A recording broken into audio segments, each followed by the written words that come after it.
Hello everyone, this is Heather and I am back with another video. Today I'm sharing my challenge project for the Emerald Creek design team. This is only my second project for the design team and I'm really excited to share it with you.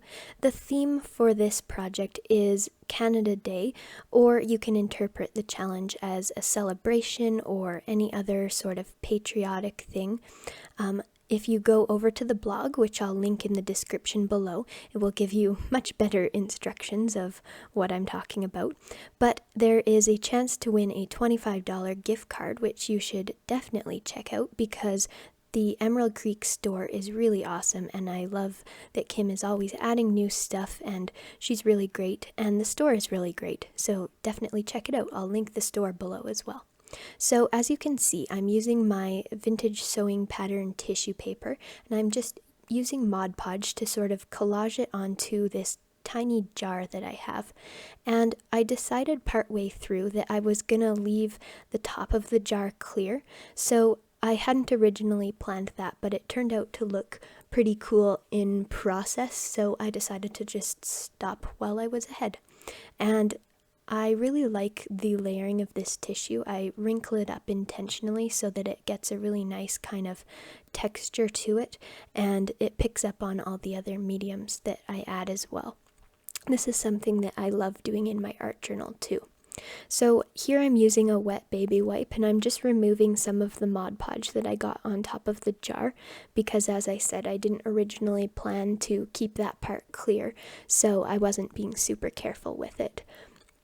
And for this challenge, I really am excited to see what everyone shares. I think it'll be neat to see different nationalities showing through and just different celebratory projects. So I'm super excited to see what other people create as well.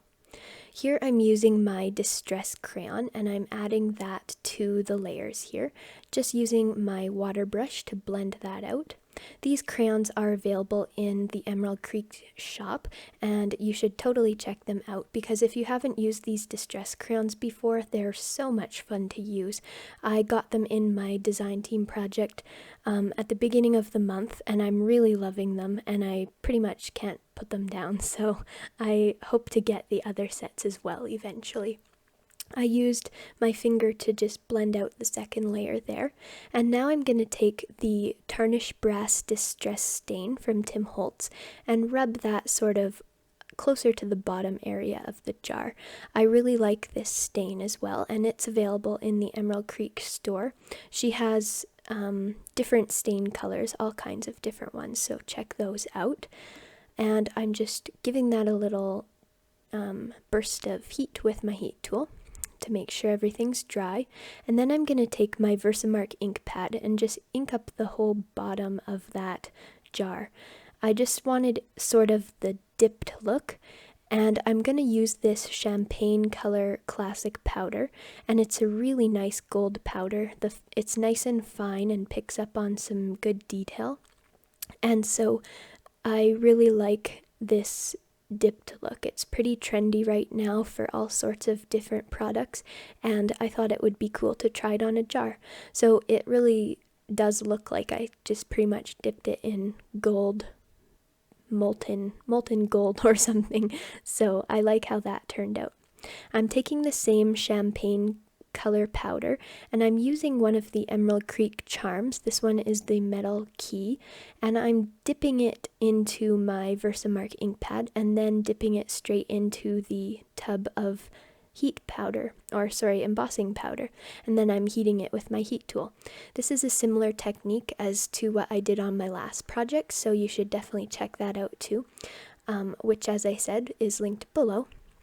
And I just am using this piece of chain and sort of draping it around the neck of the jar, and I'm going to add the charm to that chain. So I really like how that gives it sort of a vintage type look.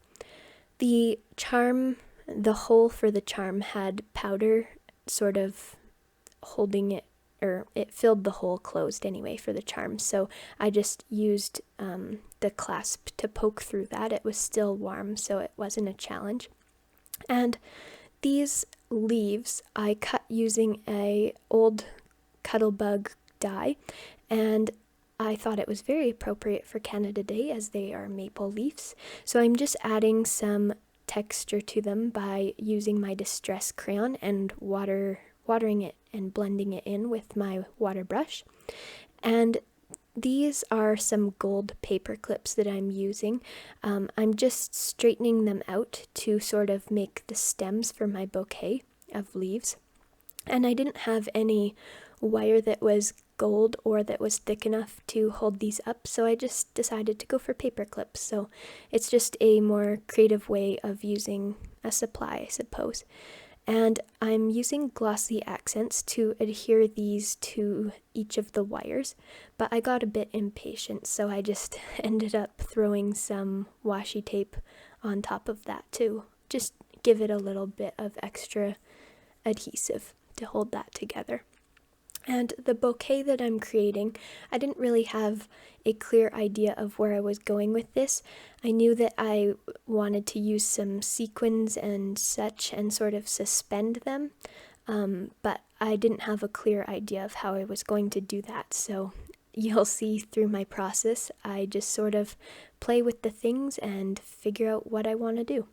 So I'm starting to arrange my bouquet in the jar, and the leaves weren't facing forward or standing up how I wanted them. So I decided to take this piece of sticky tack, and I don't know what people call it in other countries, but it's just a tack that people typically use to stick posters to their wall or something. Anyways, I just put a piece of it at the bottom and sort of flattened it out, and then my bouquet stems had something to help them stand up and stay still in there. Next, I sort of figured out what I wanted to do, so I found this red wire in my stash and just wrapped it around the stem of the leaf and the gold paper clip and just looped it back and then wrapped it around some more and trimmed that loop. So I ended up having 3 pieces of wire sticking out, if that makes sense. You'll be able to see in the close-up photo at the end a bit better of what I'm talking about, hopefully. And then I just decided to adhere the star sequins and the round sequins, all in gold, to those pieces of wire. I think it would work well if you used a hot glue gun. Just be very careful not to burn yourself. The glossy accents was a bit finicky because I had to be really careful balancing the sequins on the wire and letting them dry enough before I moved it, otherwise they would just sort of flop off. So it was a bit of a challenge, but it worked out well in the end. So I really hope that you enjoyed the process of watching me make this project. I hope that you come over to the Emerald Creek Design Team, the Dare Challenge blog rather, and come participate in this challenge. Like I said, the blog will explain the challenge well, and you'll be able to link up your project directly there and enter to win a $25 gift card to the Emerald Creek store. And Kim has such awesome things in her store, so you should definitely check it out. And as I said, I hope you enjoyed this project. Please check out my blog for more pictures and more details. Thank you so much for watching, and I hope you have a wonderful week.